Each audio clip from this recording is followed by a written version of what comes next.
Hi, everyone, and welcome to the Proclaim Peace podcast, where we talk about how the restored gospel of Jesus Christ teaches us to be better peacemakers. I'm your co-host, Patrick Mason. I'm here, as always, now in the new year with my friend and co-host, Jen Thomas. Jen, how's it going? Happy New Year, by the way. Thank you. New year, renewed commitment to peacemaking. I have decided there's actually no other way that I can really approach 2025. So I'm grateful that this groundwork is being laid. Fantastic. And so we want to invite everybody to join Jen in her New Year's resolution. I'm going to try and do the same thing myself.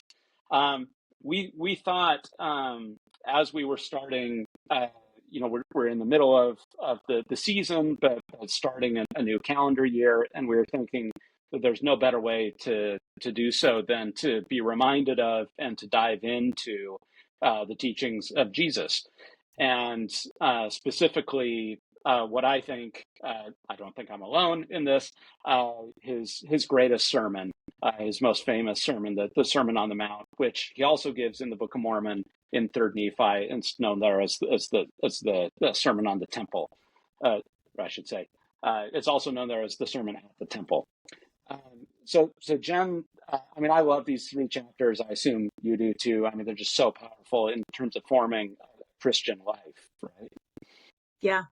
I've been thinking a lot, Patrick, about what it looks like to live a Christian life. And I think sometimes we can get caught up in what it looks like to be very Pharisaical, for lack of a better word, Yeah. that I can get used to saying to myself, oh, if I take these steps and do these things and check these things off that are observances, that I'm actually living a Christian life. And what I always have to come back to is a reminder that the only way to ultimately live a Christian life is to have my heart changed and to have all of my actions be manifestations of this deep and profound belief in Jesus Christ. And this was really brought home to me in the last couple of weeks, which I think is probably true for many of us, when President Jimmy Carter passed away. And Yeah. my initial immediate response was, that is a person who absolutely Christ has welcomed with open arms. That they knew each other, they understood each other, that Christ said, welcome home, my good and faithful servant. You have truly run your race. And it made me think about whether the people in my life at the end of my life would say that same thing about me. And I kind of reflected on the qualities of President Carter that made that so evident to me that he was a true disciple. And so many of them are truly because he was living up to the standards that we find that are laid out for us here by Christ in this sermon. And so I just sort of starting the new year with a renewed desire to take them seriously. Thanks, Jennifer, for bringing up President Carter. I think it's talk about a life well lived, right? And I think it's really important for us to honor and point to the examples of other peacemakers that we can take lessons from their lives. Now, most of us are not going to be former presidents of the United States, right? With all of the gravity of that office and all the kinds of networks and connections that President Carter had. But I think you absolutely put your finger on it, that actually what made him so effective and so influential was the way he went about it, right? There are lots of former presidents, there are lots of former heads of state, but he really, I think, embodied and took seriously the values and principles that Jesus was teaching in this sermon, and applied that especially to his life after the presidency. And I think that's the question that we really want to talk about is whether this sermon, the Sermon on the Mount, is for real. Is this just starry-eyed idealism, all this talk of peacemakers and loving your enemies and turning the other cheek? Is this just some kind of utopian ideal? Or does Jesus actually mean it? I think you're absolutely right, Patrick. It's a question that people have wrestled with for generations and continue to wrestle with to this day. Does Jesus actually mean what he says when he asks us to do these extraordinarily hard things? I think you and I are here today because we believe he does. And I think we believe that if we take him at his word, that not only will it transform our hearts and souls, but it will transform our societies and will be productive in enormous amounts of peace. And when the angel says that on peace on earth, goodwill, I think the angel is in fact saying that Christ and his message and the way he acts will bring us peace. So today we just want to do a little bit of exploring about that sermon with someone who understands it and has spent a lot of time with it. Yeah, and we'll be focusing especially, of course, as Latter-day Saints, we have the Sermon on the Mount twice. We have it both in Matthew chapter 5 through 7 in the New Testament. Actually, there's a version of it in Luke as well. And then we have it in 3 Nephi 12 through 14. We'll be reading mostly from the Book of Mormon version of it. It's basically the same as what we see in the New Testament with some interesting differences. We're not going to dwell on those and focus just on the message that Jesus is giving us. And as Jen said, we're really grateful to have a guest who he's been on the podcast before briefly on a previous episode, but we wanted to do a full episode with David Whippy, who's one of our good friends. David Whippy is an assistant professor of intercultural peace building at BYU-Hawaii and is the director of the David O. McKay Center for Intercultural Understanding there. He teaches a wide range of courses that sound amazing on transformative mediation, non-governmental organizations and peace building, peace education, and peace ecology. He has a bachelor's degree from BYU-Hawaii, a master's degree in diplomacy and international affairs from the University of the South Pacific, and is in the process of finishing his PhD through the National Center for Peace and Conflict Studies at the University of Otago. So just an absolute expert, but he's not just an educator and a professor in the classroom, but David also works extensively as a trainer, facilitator, and peace-building consultant in the field, especially in his native Fiji. So we're really lucky to have David with us to discuss the Sermon on the Mount today. All right. Well, David Whippy, welcome to the Proclaim Peace podcast. Hey, thanks. We are so glad to have you, especially now for a full episode. So we begin our conversations with each of our guests with the same question. How do you define peace? That's a really good question. And I feel in being in this, coming from different spaces, being in the academic space, and as of right now, I've had the kids at home on holidays for the last 2 weeks. So peace right now is not having them fight over toys, right? Peace is going to the office. That's it. Yeah. Just taking them out to ride their bikes that Santa bought them, right? And they're not at each other's throats. But when I think about peace, I think obviously I fall back on my cultural background and some of the terms that come to mind when I think about peace. So one of the first ones is vakavengu, which means a restful peace.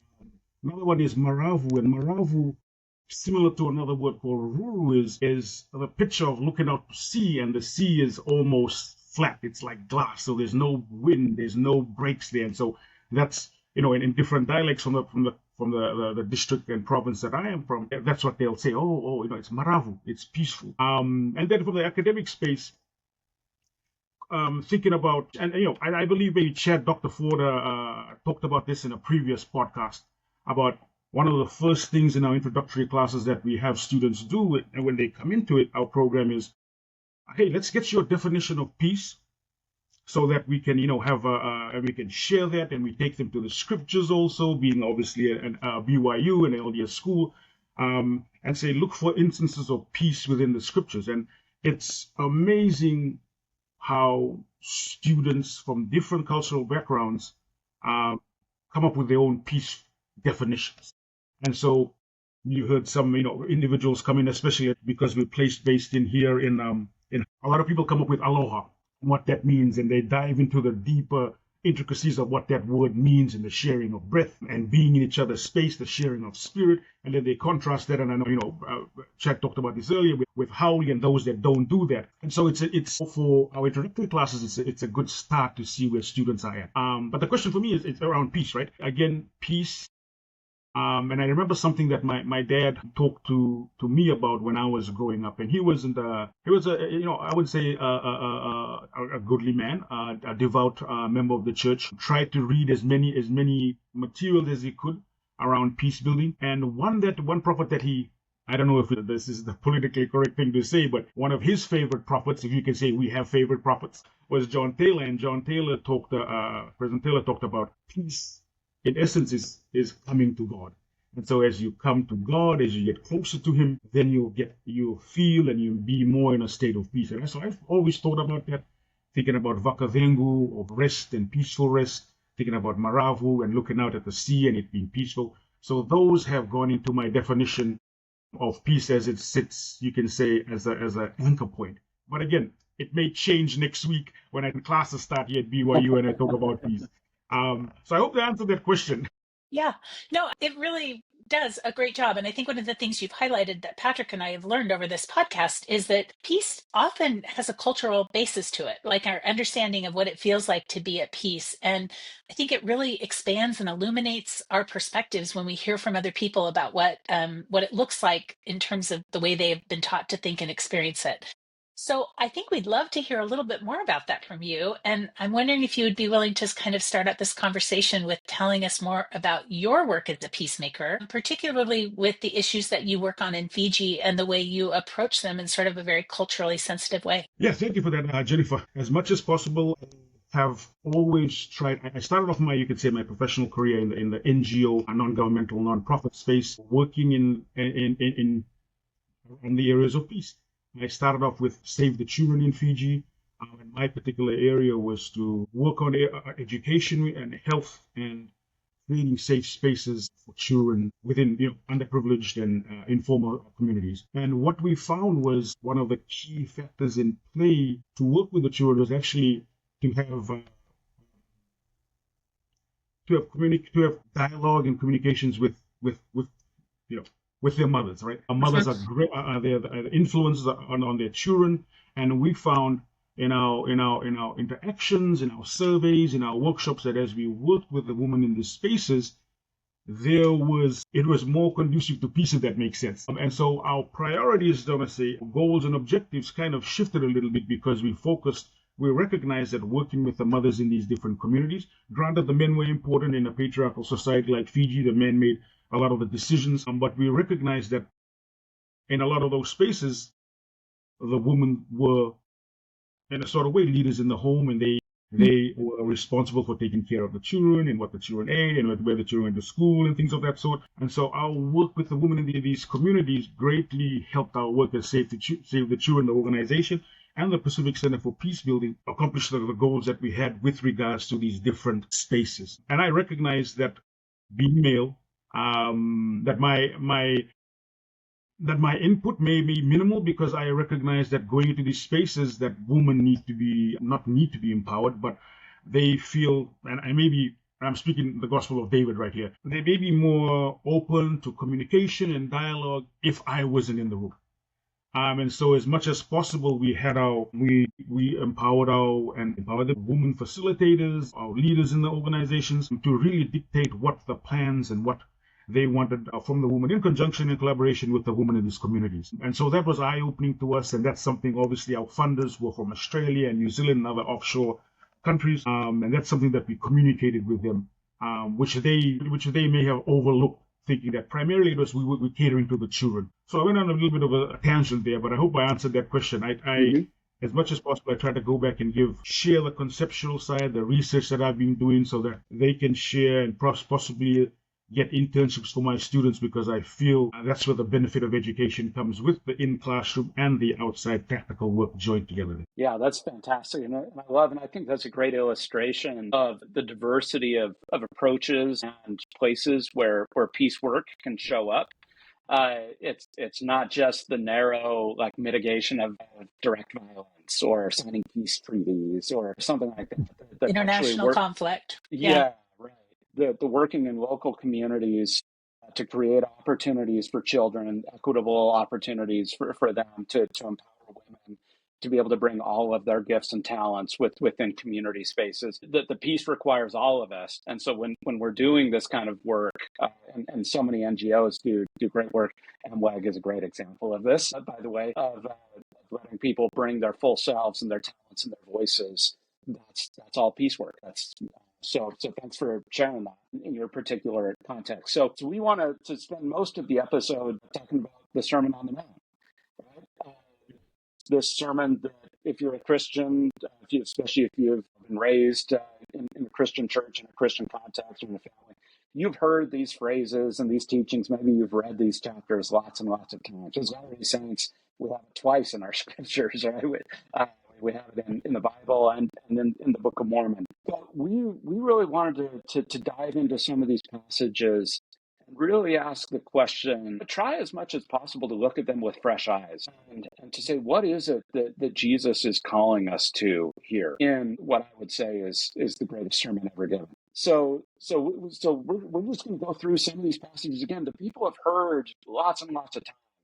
But our invitation to listeners is to say, try to listen to these phrases, to these passages with new ears. And David, you're going to help us do that. All right.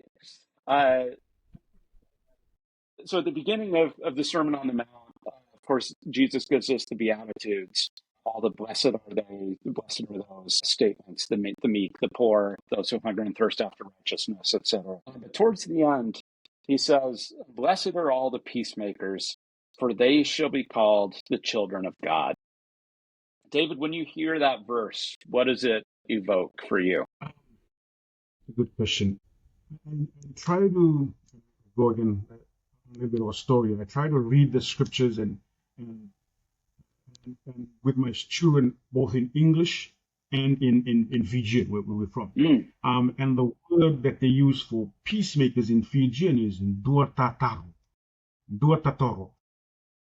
And what that means in a lot of ways is, and these characteristics may sound familiar. It means to be an advocate, to be an intermediary, to be an intercessor, to plead on behalf of someone. And I'm thinking, okay, who does that sound like in the scriptures, and who do I want to be like if I'm going to fit that particular role of the peacemaker, right? And I think that speaks to, this is something that I taught in a class here where we use, Patrick, where we use your Proclaim Peace and the draft copies of As We Wait for Chad 70 times 7. The students love that class. Those are both of the texts that we read in the class, and then we go through it, and in a lot of ways they're singing the same song. And we ask the students the same thing. Okay, what does it mean to be a peacemaker? This is where we start. So to me, it has that's almost a call to action. Okay, if I want to be a peacemaker, and these are the characteristics that I identify from my culture, to be an advocate, to be an intermediary, to be an intercessor, to plead on behalf of someone, I need to be more like Jesus Christ. I need to try and as much as I can be like Jesus Christ. And you talk about this in Proclaim Peace, and Chad echoes this a lot in 70 times 7. And so that's one of the initial thoughts that came to me as I thought about, okay, a peacemaker, and then the blessings that come to it afterwards with the children of God. Yeah, that's amazing. I love those words. That's incredible. And I'll say, I talked about this a little bit at the Faith Matters Restorer gathering this past year, but it was only fairly recently that I realized that out of all the Beatitudes, the blessed are the peacemakers. It's the only one where Jesus specifically calls us to action. All the others are a state of heart and a condition of our heart, a condition of our soul. And it just underscores it. All those words that you use, David, that are evoked from the Fijian, the word for that is to advocate, to intercede, to mediate. Again, all things that Jesus does for us, but the things that we do. It's not just blessed are the peace lovers. It's blessed are the peacemakers. So thank you for that. Yeah, Jen. Yeah, I just want to add that one of the things I love about this particular verse, the way I've come to think about it is I think there's sort of two ways to be the children of God, right? There's my birthright inheritance that I just have because inherently I'm a person of worth and value because I have heavenly parents. But I think in the way Christ is talking to us here, he's talking to us about when we will be with him again and whether he will recognize us as his. And that is what being a child of God and entering into his presence and being with him eternally will look like. And I love the way that you just described with that great insight from your translation that peacemaking, if we want to be called the children of God, then we have to have been intercessors. We have to have acted, just like Patrick said, in the way that Christ acts on our behalf. We have to have actively done that on behalf of others if in the end we want him to recognize us as his. So I'm just really grateful for the way you've illuminated that for me, because that I think is, for me, at the core of peacemaking is the desire that at the end, Christ will recognize me as his because I tried to act in a way that mimicked him as insofar as I was capable. Yeah, thank you for that. I mean, when I first can remember thinking about this, when reading it this time, and I believe I had similar thoughts. When you look at it as hit, it starts off with maybe some of these blessings that as you look at it, when on verse 9 it says, shall be called the children of God, and you think, well, aren't we all, a child of God? We sing about that in primary, and then you kind of look at the other ones. If I'm, the meek shall inherit the earth, and not that it's a competition. The pure shall see his heart, and then okay, the peacemakers shall be called, the children of God. Not that it's a competition, but then you think, oh wow, what does that mean? I said, what does it mean to be children of God? And Jennifer, you talked about that, and I think Patrick talked about that also. There's a great talk, and again, this is part of the research that I've done, April 2022, from Elder Neil A. Anderson, talking about following Christ and being a peacemaker. And allow me to read this here because I think it's important for me to understand this. This is as you go towards the start of the talk. He says, his promise is that we will be called the children of God. For every person on earth is the offspring of God, but to be called the children of God means much, much more. As we come unto Jesus Christ and make covenants with him, we become his seed and heirs of the kingdom, children of Christ, his sons and his daughters. And kind of again, like Patrick and you were saying, Jennifer, it allowed me to hear with New Year's. Okay, there's a responsibility. If I want these blessings, then I have to do these things that you both articulated. I have to in a lot of ways, get my hands dirty, maybe work in some communities, advocate, mediate, be an intermediary, to allow me to get to this place where I can be rightfully called or blessed to be, as it says in the scriptures, children of. Great. Well, shall we move to the next passage? Go ahead. This is a hard one. Yeah. I know. Okay, Jen, I'll let you take it then. I'll let you do all the hard ones. Peacemaking is lovely, and we've just talked about all of these ways that we can try to work and identify as this. But the second I think verse that we want to talk about a little bit is found in 3 Nephi chapter 12 verses 22 through 24. And this is where Christ says, "But I say unto you that whosoever is angry with his brother without a cause shall be in danger of judgment. Therefore, if ye shall come unto me, or shall desire to come unto me, and rememberest that thy brother hath aught against thee, go thy way unto thy brother, and first be reconciled to thy brother, and then come unto me with full purpose of heart, and I will receive you." This is one of those verses that I think gets right at the absolute core of what it means to be human, because I think being human means we're angry a lot. Whether we like it or not, it means that every time we're rubbing up against people to degrees of frustration or anger, we find ourselves irritated. And I think sometimes it's really easy not to resolve those things. But one of the things that's been clear to me as I've been reading this scripture again with an intent to really think about what it means to be peacemaker is it's changed the meaning of this word, is anger, or this phrase, is angry with his brother without a cause. I actually have come to the realization that a lot of the times that I think I have a cause, I might not actually have a cause. And in the sense that as you work on peacemaking work, you come to realize that so much of it is based on people's interpretations and how they experience things differently than you are. So I would just love to have you share with us your kind of in your work as a peacemaker, how can we moderate anger? What does it look like to go to people and be reconciled to them? What does it look like to interrogate ourselves and the causes of our own anger? And what is the role of us doing that in a way that will ultimately, again, allow us to be received by Christ? Because I think it's that same thing. We want to be received. What does it look like to manage our anger in a way that allows us to be received by him? Because I think human beings, we tend to just ignore this message from Christ and be like, I am justified in my anger.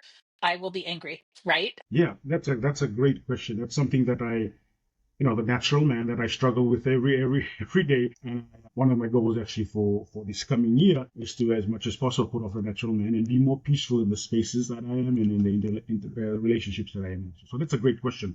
Tell us how you do at the end of the year, but we'll have you back on. One thing that I've learned in the spaces that I've worked in, and also with my family dynamics and the relationships that I have, is we don't like, and maybe I'll speak for myself, I don't like to see myself in a negative or bad way.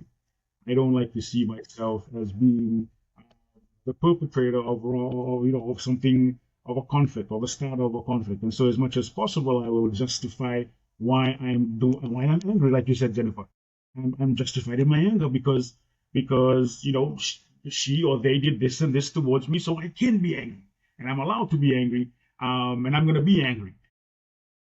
What I found is that, first off, it doesn't, being in that state doesn't isn't conducive to me getting to a peaceful relationship with the person that I'm maybe in conflict with. I also recognize that doing family and mediations and contrasting that with doing work in communities and bringing communities that have different ethnic identity or religious background and diversity in those spaces. And this is the gospel called David. I think it's a little bit harder to do it in family dynamics because you may feel like I said, my identity is they're attacking who I am as a person. And so what I try to do in a lot of these spaces, even in the community spaces, is, hey, let's start off with having a look at ourselves, and not only just I like to say, a trailer look at ourselves, but let's take the long movie version and let's have a look at ourselves. Where are your values? Why are you angry at this time? What are they you feel has been offended? And try to work your way through that. And so a lot of the workshops that I've had the privilege of working with some powerful facilitators and in the field is we spend a lot of time. If it's a 3-day workshop, we'll spend almost the first day on that because you recognize that understanding the foundations of who we are and why we're the way that we are. Where are your cultural values coming from? Are they also religious values? Because it tells a lot. I think it provides insight to people that are in conflicts. And sometimes being a natural man, why are we spending so much time on this? We're here to argue about these different villages or these different communities. Why are we spending so much time on the personal aspect of things? So I thought as a child. Now that I'm an adult and grown, I have seen the worth of these things, and I recognize that as people make peace with themselves, they are better able to make peace not only with people in their own relationships, but also that in close relationships and people that they may not be in their inner circles or have those close relationships with.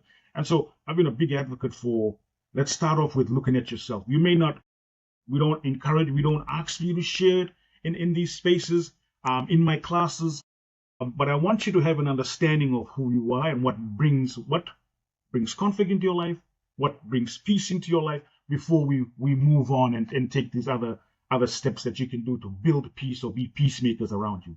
And part of that is, hey, what makes you angry? Whether it's sometimes the people that make us angry the most are our siblings and our brothers and sisters, and they know in a lot of ways you can say they know they switches to get you into a certain state. I have a 4-year-old and an 8-year-old. You can push your buttons. Oh my goodness. Somebody touches somebody's Barbie and that person wasn't even playing with their Barbie. It's on.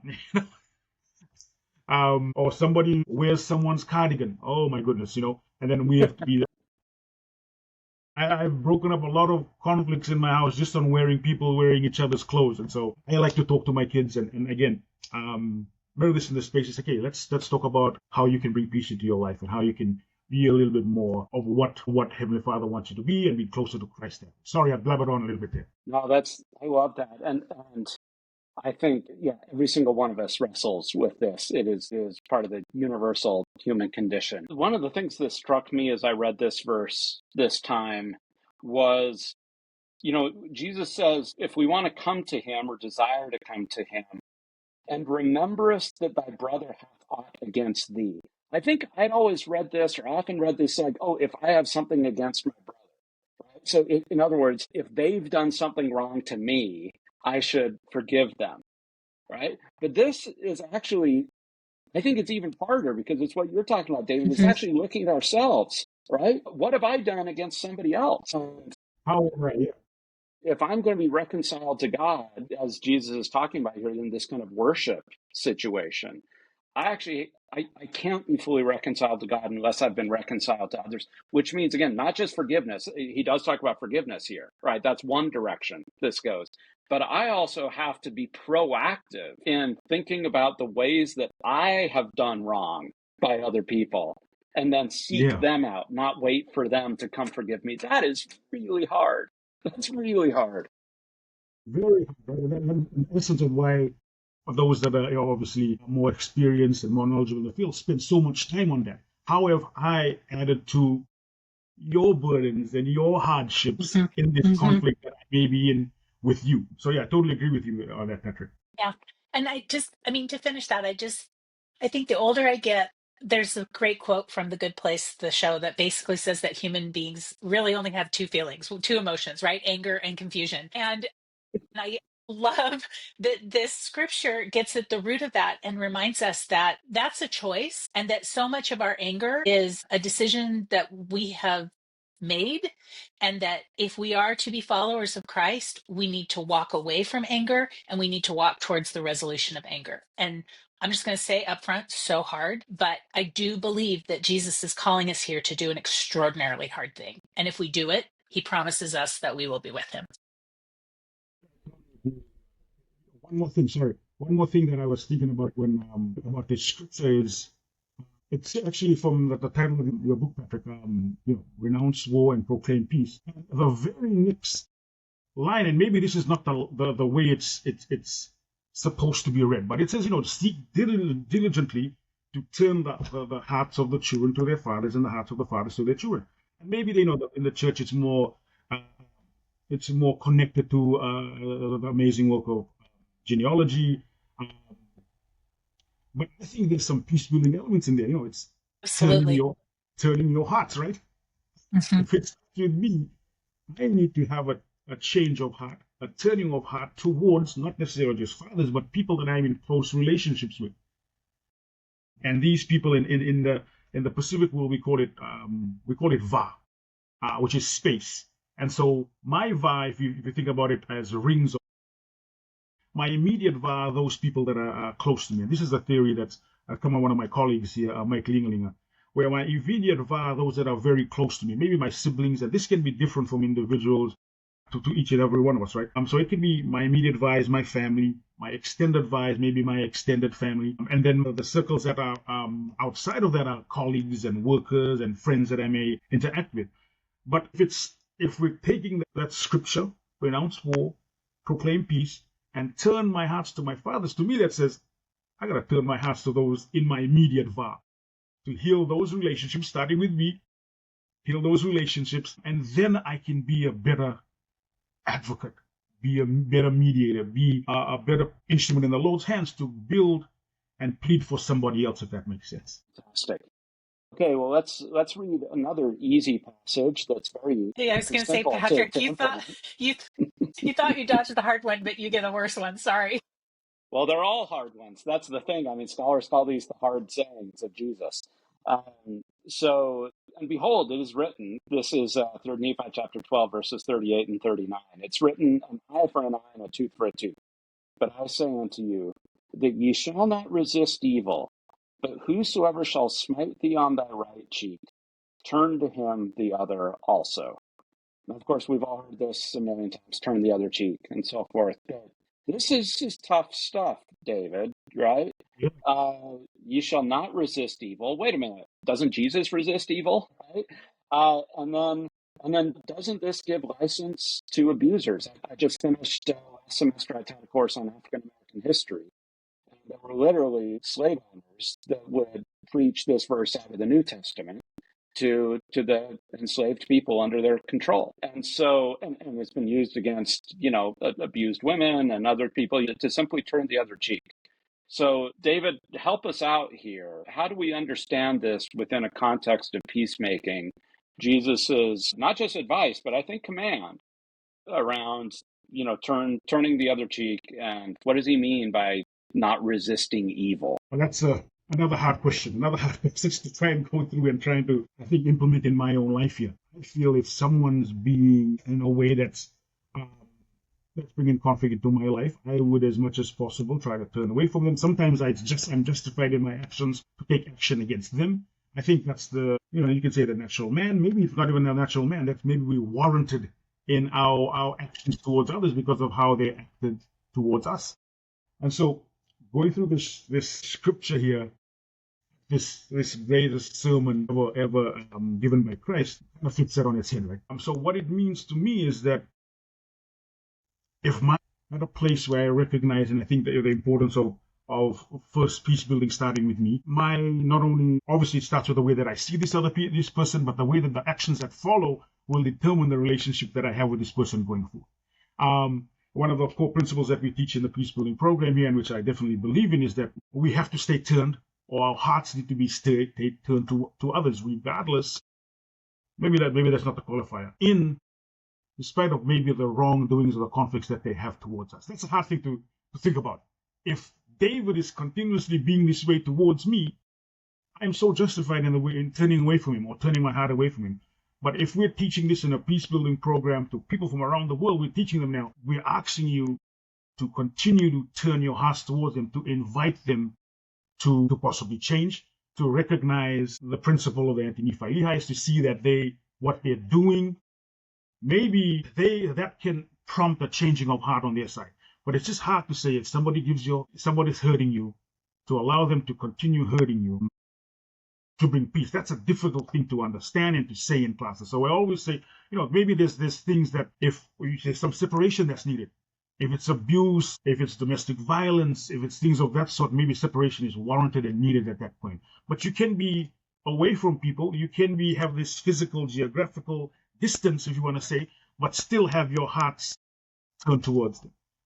So we have to, that's something that I definitely believe in, and something that I spend a lot of time in our faculty here on, in our peace building program, on, so that the students and our people that we're teaching can truly understand about having our hearts turned towards others in a way that invites them to change, not necessarily for them to change, but invites them to change. So that means a lot for me.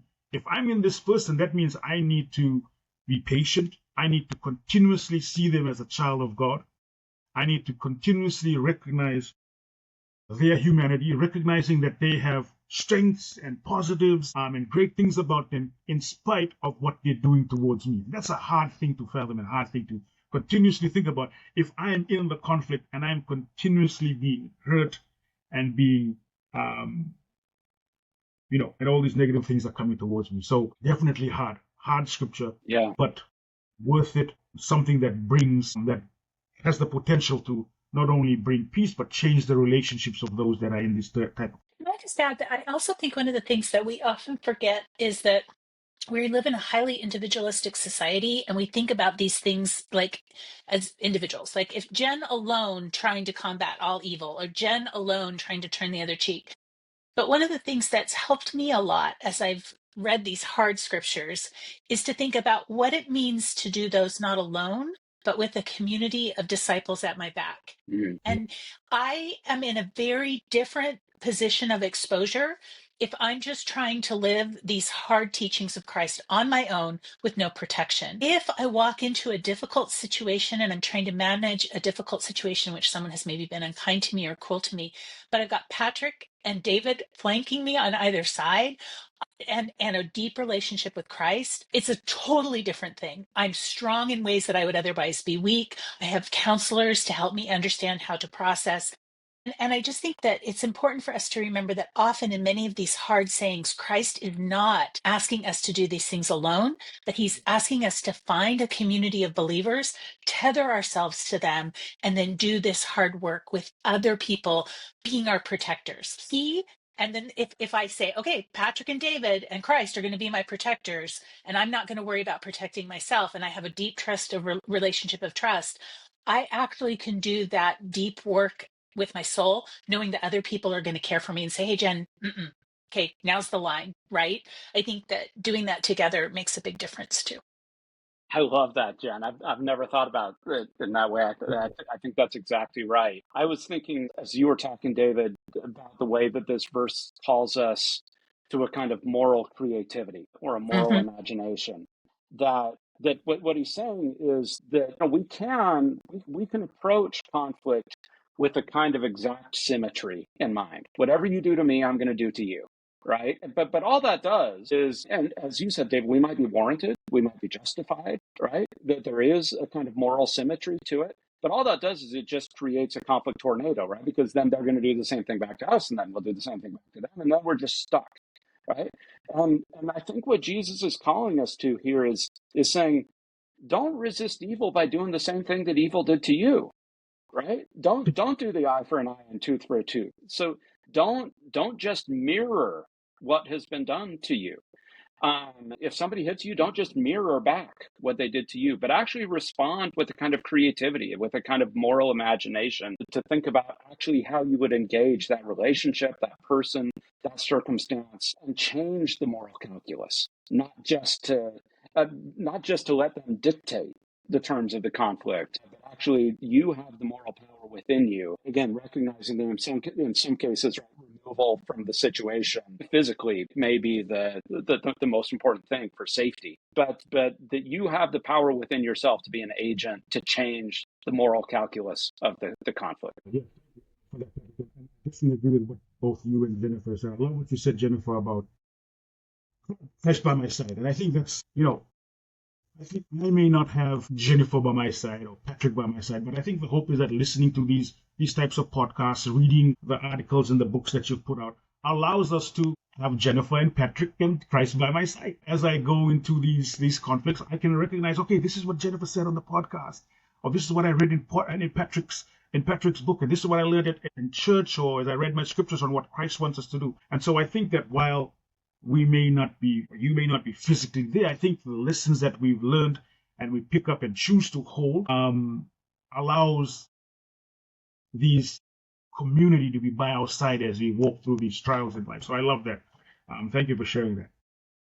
Great. Well, there's a bunch of other passages that we could look at in chapters 13 and 14. We won't have time to do that, but there is one more big one that we want to get to in chapter 12. Jen, I'll let you take the lead on that one.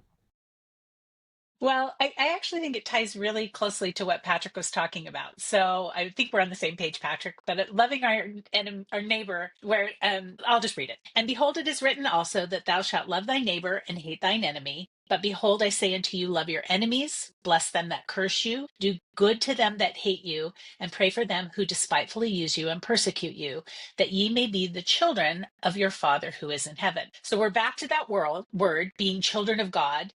And we are being invited into this relationship. But in order to participate in that relationship, God is saying to us, we actually have to love the people who have been enemies to us and do good for them, which I think is absolutely the definition of Christ, right? That he has moved out into the world to do good for all of us who in our actions were creating enmity with him, whether we wanted to or not. By sinning, we're creating that enmity. So I would just love to have you, David, share with us your thoughts on this. What does it look like as a peacemaker to do this work of loving your enemy in a way that is transformative and brings us better into alignment with Christ? That's a great question again. As I thought about this question, some of the questions that came to mind are, who are our enemies?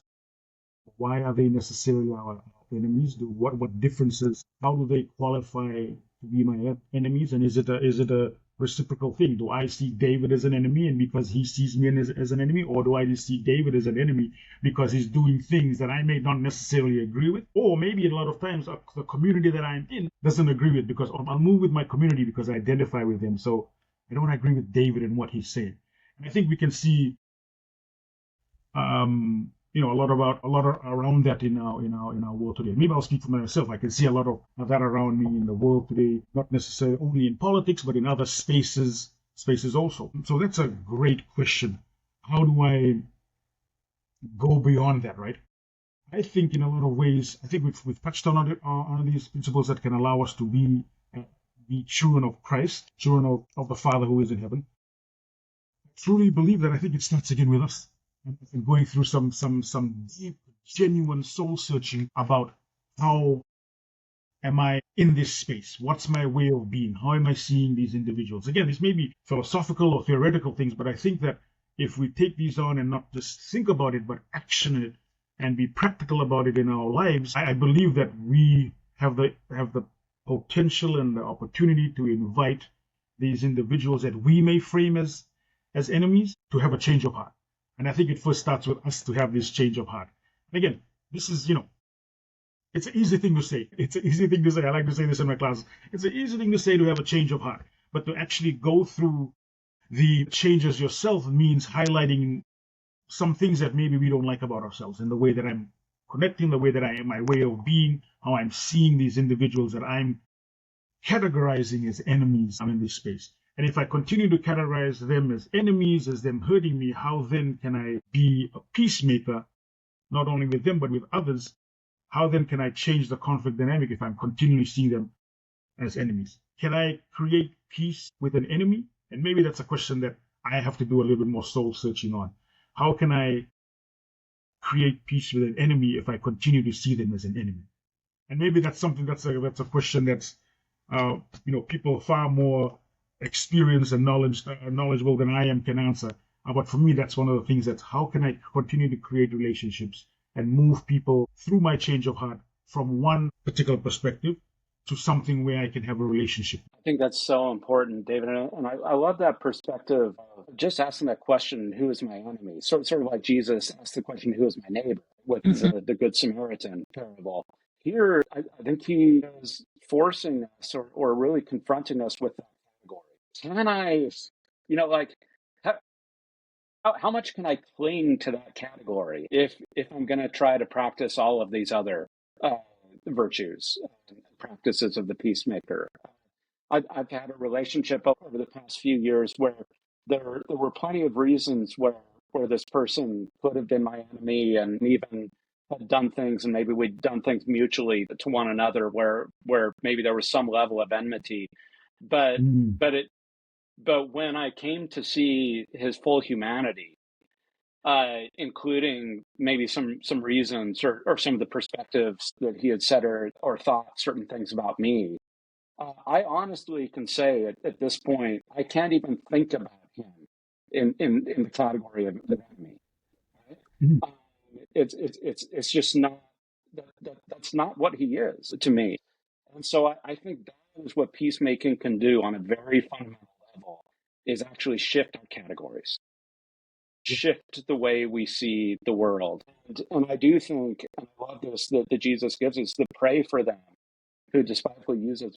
Prayer is an incredibly powerful tool of the peacemaker, especially the religious peacemaker, right? There are secular peacemakers. But for those of us who do believe in God, let's not leave that kind of tool out of the toolkit.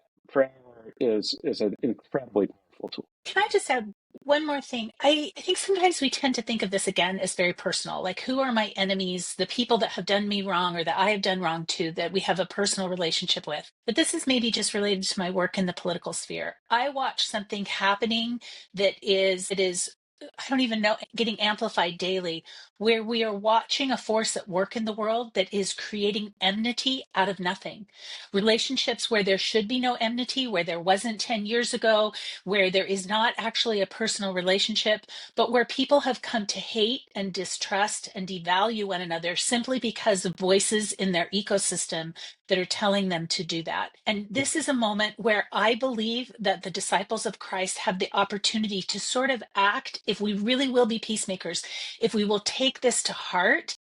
Christ inoculates us against those efforts, and they can find no purchase in our communities, right? Because we are committed not to have enmity created where none is warranted. And by doing that, we can sort of almost become, again, using the word of inoculation, we can sort of create a space in which that hatred and that enmity is not able to amplify and grow. And so I would encourage us all to really think about not only just our personal relationships, but what are the ways that we're seeing enmity created and manipulated in the world around us? And what is our role as peacemakers in terms of stopping that and saying, no, no, no, I will not allow this level of enmity to be created in my society, and I will speak out against it. Again, I think that has, you're talking about, what you're talking about, that Jennifer has created,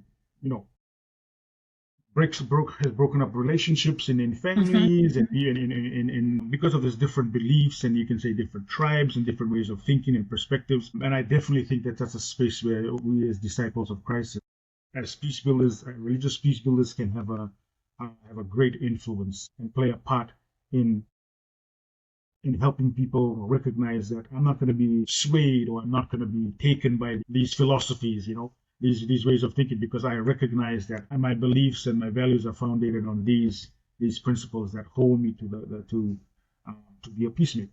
Yeah.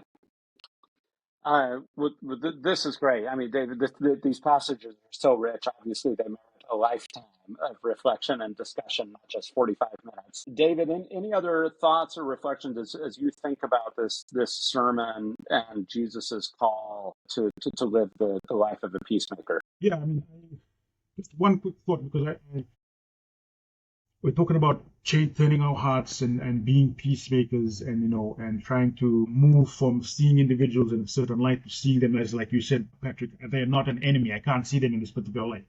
I think a lot of times where people, from my experience and people that I work with, people are seeking forgiveness, right? They want some, in some sort of way, to either be forgiven or receive forgiveness. And a lot of times, and what comes to mind is the idea from something that I read earlier in my academic career, is from an idea from Terry Warner, that forgiveness has to be done not only by the person seeking forgiveness, but the perpetrator, if that makes sense. Because if I have done wrong to somebody has done wrong to me, I think a lot of times I'm thinking I have to wait. It's up to me when I can forgive them. But from Terry Warner's readings, and again, I'm still going through them and trying to understand them better to be able to better articulate and teach them in classes, I need to seek forgiveness of them because of the way that I'm thinking about them. I may be creating an enemy of them in my mind and holding them into a certain space because of what they've done to me. And it's right that they seek forgiveness from me, but I should also, in some small way, seek forgiveness from them because of the way that I am seeing them. Because of the way I'm seeing them, maybe I'm building a negative community around being the natural man and saying, this is what they did to me. I'm gathering allies in that space. So that's something that always stuck to me about trying to improve relationships, trying to have a better way of being towards individuals, about forgiveness and trying to right the wrongs that even though others have wronged me, I may have to make amends. Even if I see myself, even if I'm justifiably through the facts, others see me as the victim, I need to make amends also in these relationships. I guess one of the last ones that I would like to close with is the scripture in 3 Nephi chapter 14, verse 21. And that is basically that says, not everyone that saith unto me, Lord, Lord, shall enter into the kingdom of heaven, but he that doeth the will of my Father which is in heaven. And as I was reading the scripture in preparation for this podcast, I start to cry a little bit. I felt that indictment through my soul. I thought, okay, so I profess myself as a disciple. I believe in Jesus Christ. I would hope that people see me as claiming to follow him. But am I just one of those people that is saying, Lord, Lord? Or am I one of the people that is sincerely doing his will? And I think the things that have been outlined to us, that Christ outlines in this sermon for us, is him expressing to us what is his will. His will is that we would forgive our enemies. His will is that we would turn the other cheek. His will is that we would do all of these things. And it's easy for me to just be like, oh, maybe that's not his will. Maybe if I do these other things, maybe he doesn't really mean this. So anyway, I would just love it, David, if you would close out kind of sharing with us what this sermon has meant to you and how has it called you to change and to develop your discipleship in a way that will allow you to truly not be just one of those people that calls out Lord, Lord, but that is truly doing his will. Because I think we both see you as doing that. So we'd love to have you share with us a little bit more about how this sermon has called that out of you. Thank you for that question, Jennifer. This is one of my favorites, the whole chapter in itself, chapters in the Book of Mormon. I just love the idea of Christ going to the Americas and talking to the saints there. That scripture, not only those Lord, Lord, but those that do the will of my Father which is in heaven. I think that, and that's one of my life goals. One of the vocations that I see myself, hopefully, is that I am the work that I'm doing allows me and is qualified in a lot of ways as doing the will of my Father in heaven. I don't think that